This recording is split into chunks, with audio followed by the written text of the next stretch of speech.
Bienvenidas y bienvenidos a Neuropodcast, este espacio que realizamos acá en el marco del Neurofest 2024. Este evento está organizado por la Universidad de Chile y también por la Universidad de Santiago. Somos USTB, somos media partner de Neurofest 2024, también en conjunto con Cooperativa Ciencia y con Diario USACH. Tengo acá a mi lado a Roberto Vera Salazar. Él es kinesiólogo y licenciado en kinesiología por la Universidad Católica del Maule.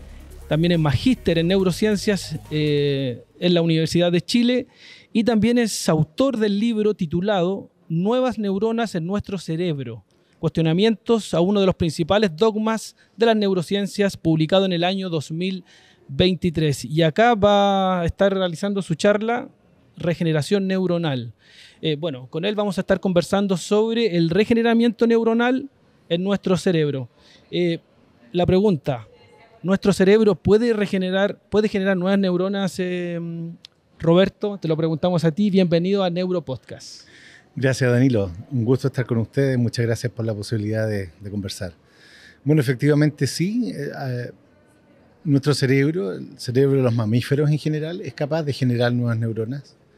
Mi charla y el libro abordan esta cuestión, que es, en términos técnicos, es un tópico de bastante discusión dentro de neurociencia. Actualmente, a pesar de toda la evidencia que hay de que nuestro cerebro genera nuevas neuronas, cuando incluso es un cerebro maduro, el tuyo, el mío, de la gente que nos está escuchando.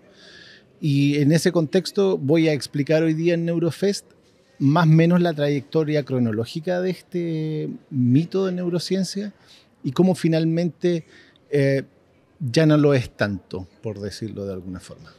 Tú decías lo del cerebro maduro, porque leyendo alguna información para esta entrevista, por ahí leía que estaba la teoría que el cerebro de nosotros, ¿cierto?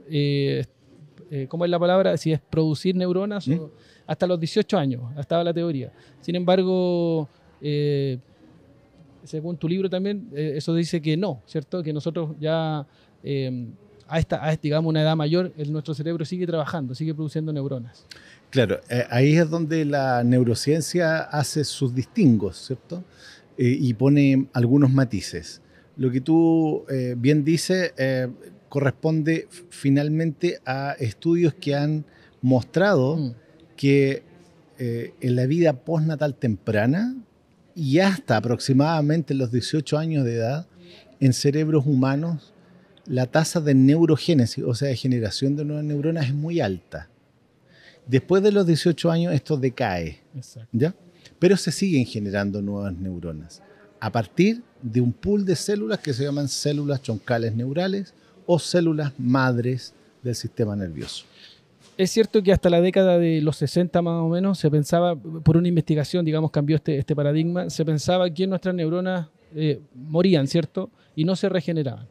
¿Qué pasó a partir de este cambio, ¿cierto? ¿Y qué pasó a partir de este pensamiento? ¿Qué pasó ahí después de esto? Bueno, parece que has estudiado bastante de esto. Leyendo.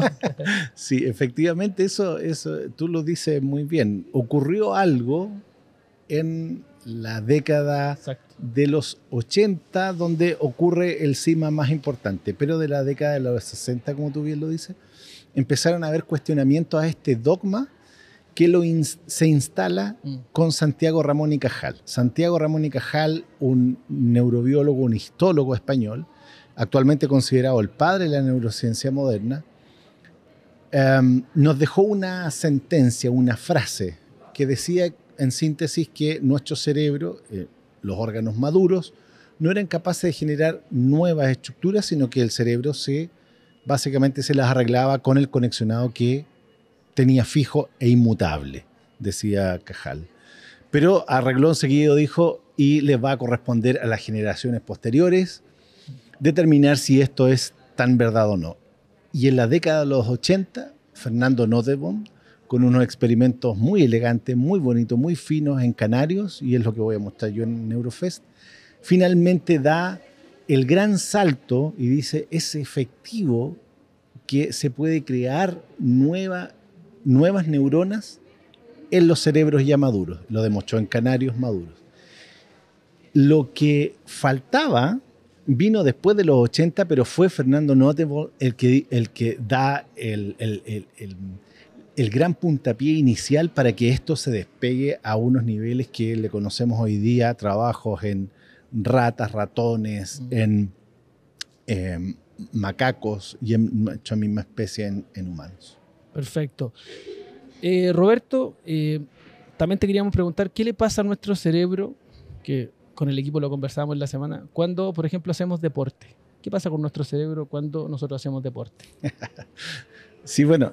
Yo sé que se ha hablado harto, pero... Sí, no. Y me río un poco porque coincide con la línea de investigación que nosotros seguimos en la universidad, particularmente en la escuela.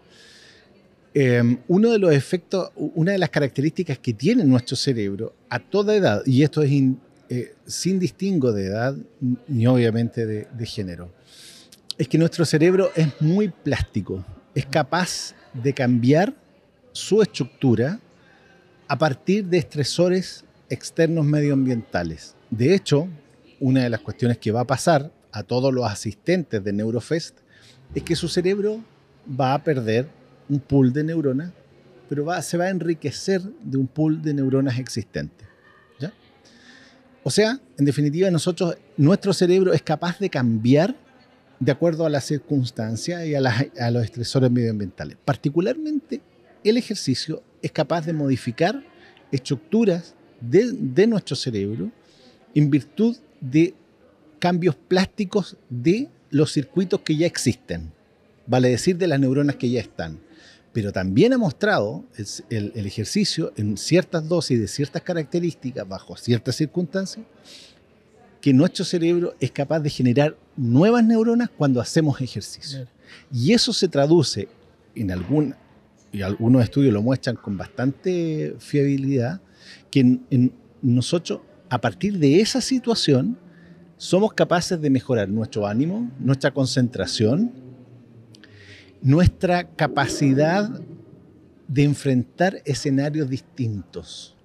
Es decir, una persona que es capaz de hacer ejercicio de forma regular tiene muchos beneficios desde un punto de vista cognitivo y también de adaptabilidad al medio que lo rodea. Esta pregunta me aparece ahora. Y cuando miramos mucha pantalla, sobre todo los niños, ¿qué pasa ahí? Sí. ¿Qué pasa ahí? Mira, lo que se ha demostrado por estudios que vienen más o menos, porque el celular, recordemos, es de finales de los 90 y el smartphone, como lo conocemos tal cual, el 2007, a partir de la innovación de iPhone de la empresa Apple. Estudios que empiezan más o menos desde el año 2010, 2012 a preocuparse de esta situación, muestran que el exceso de uso de pantalla digital por uso de celulares, videojuegos, inclusive la tele, ha mostrado que estas generaciones que abusan de esto tienen déficit atencionales, presentan menor capacidad de concentración, presentan menores niveles de empatía, menores capacidades para relacionarse con el medio analógico y deficiencias para tener una conversación tan o cual la estamos teniendo nosotros. De mirar a los ojos, de tener algún grado de empatía. Los grados de tolerancia a la frustración también han disminuido significativamente producto del abuso de pantallas de este tipo. Esto no quiere decir que vamos a satanizar este uso de pantalla, pero sí restringirla, especialmente antes de los 3 años. Entre los 0 y los 3 años, 0 pantalla. Entre los 3 y los 6 años, media hora. Muy poquito. Media hora. Y ahí están todas. Media hora diaria. Y entre los 6 y los 12 años aumenta media hora más, o sea, 1 hora. Y después de esa edad, siempre restringido hasta los 18 años. Algo casi imposible, porque vemos que los niños... Sí. Según esos números estamos muy mal. Finalmente, preguntarte, bueno, es una consulta que se le hemos hecho acá a varios de los entrevistados que hemos tenido el día de hoy, ¿por qué los niños, las niñas, los jóvenes deben acercarse a la ciencia? ¿Por qué los niños, los jóvenes deben estudiar carreras relacionadas con ciencia?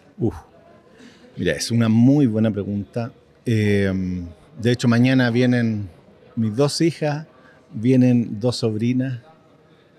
Yo te diría que una de las razones es que sus cerebros están abiertos, son mucho más plásticos, porque la ciencia hace algo que posiblemente no hagan de forma tan importante otras actividades, y que es el pensamiento crítico, el preguntarse por tu entorno y tener un método para responder esa pregunta, lo que llamamos el método científico. Derechamente se impulsa el estudio de la ciencia a temprana edad porque son las mejores preguntas que andan dando vueltas. Si tú probablemente ya te diste una vuelta por acá, te habrás dado cuenta que los colegios, las personas, los alumnos que no tienen necesariamente formación en neurociencia han hecho unas preguntas tremendamente desafiantes para nosotros. Y esas preguntas nacen precisamente de la curiosidad, primero, obviamente, de una necesidad de contestar una pregunta, pero también de la innata curiosidad que tenemos a primera infancia.